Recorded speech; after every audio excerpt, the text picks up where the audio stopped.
nakapost na sila, tapos ikaw magbibihis pa lang, di ba? Nakakahiya naman sa kanila, di ba?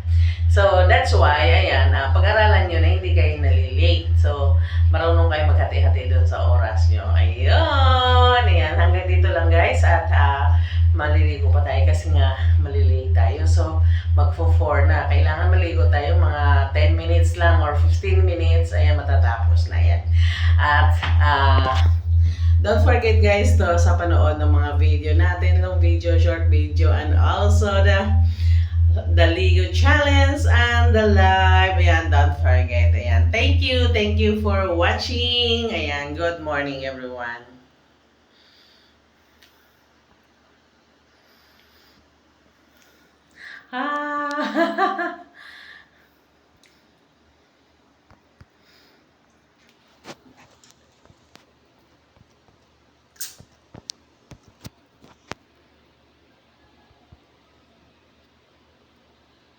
Yan. Yung cellphone